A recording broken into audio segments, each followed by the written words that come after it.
So this Connecticut native went from electrician to comedian, and now he is lighting up the stage on the New York Comedy Festival. Check him out. I failed school, so my attention span ain't it. For real, that's why I'm up here. I got ADHD, man. I start freaking out. I'm about to forget what I'm talking about if I keep talking to you. Hold up. You made mad eye contact with me. I feel like I had to let you know. Justin Silva here with us on the couch this morning. Great to have you here. Welcome. Thank you guys for having me, man. Super excited. Yeah, we're happy to have you here. So let's talk about it. You grew up in Connecticut. Yes. You started your career as an electrician.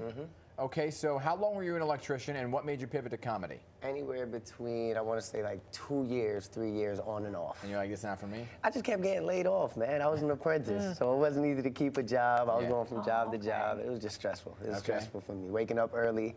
I didn't like that. But how'd you know the path to comedy was there? I've always been stupid. Can I say that?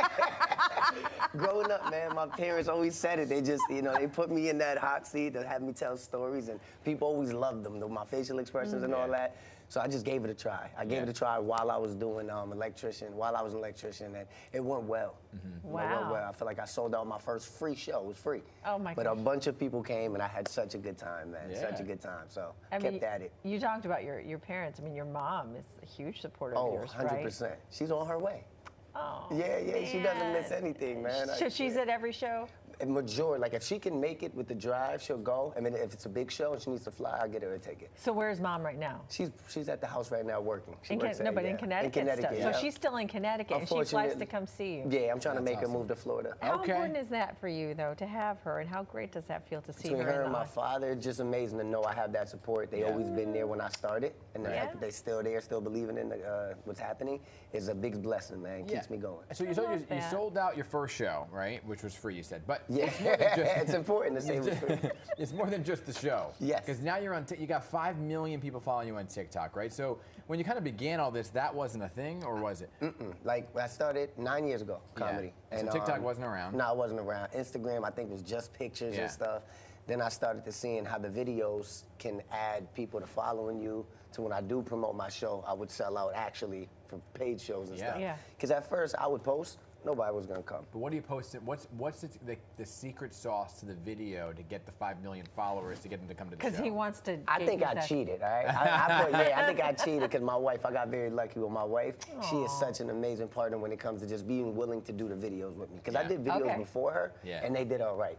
But when I added her and her little Spanish accent, the world just loved it. I was like, all right, maybe I could talk about this on stage and whatnot, and started translating. So you see a lot of Spanish people at my shows. Oh my I tell you that much. So you have like social media stardom. So do you get recognized? Do you Yeah, get the whole thing? it's awesome. I was in there, they would just like, you know, recognize me, the pizza people. I was like, oh, you guys are awesome. I didn't know you guys knew me. I got to mention though, our producer this morning also has videos of you on his phone. He's like, oh yeah, I carry this one around me. And he's like, that is amazing. Talking about it. It's awesome, but when I go to church, that's scary. That's scary, because I'm like, they notice me at church. I'm like, I'm so sorry for my potty mouth. Like, praise the Lord. You know what I'm saying? Let's keep it pushing.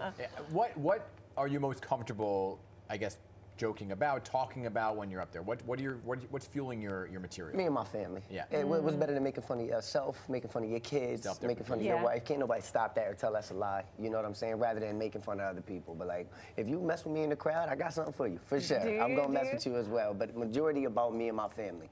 It's the easiest topic. So do they want to be included? Like when they're not included, are they like, hey, well, what about, how come you didn't mention me? Yeah, you can tell when they want to be included. You can tell. They're very loud, you know, a couple drinks get in them and they want the attention. I give it to them every now and then. No, but what about your family is what I'm saying. Like, my family, like, sometimes they don't want to be. My mom would tell, because I'll be real with the situation. My mom's like, why'd you tell the world that? I'm like, you did it. You know, I was raised this way. Open book. Open book for sure. I just want people to relate. The more I can get them to relate to me, the easier it is, the funner the show is, man. New York Comedy Festival tomorrow night. Where are you going to be? Town Hall Theater, man. Okay. Oh, that's a good one. Biggest show of my life. That's a good one. So what do you have in store?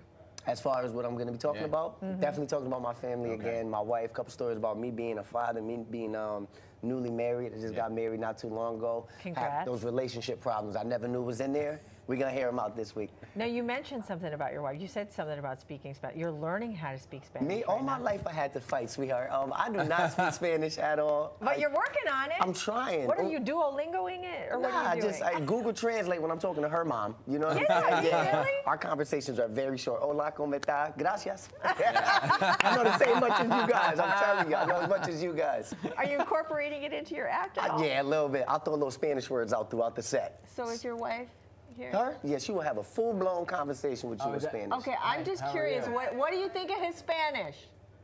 How's his Spanish doing? It's getting better, a little bit. Okay, she said it's Her getting birthday better. coming up. She lying. She must want to buy something. I gotta buy her something. That's a lie. She wants a good gift. Definitely. Hey, it's great to have you here. Such an honor. Come on back, okay? New York loves you, so come I on back love you anytime. guys. Thank you for having me, guys. It's been Seriously. fun watching your star rise. Thank you, thank you. I hope I'm back in a bigger, better place after this too. Oh, you will be. That's for Town sure. Hall.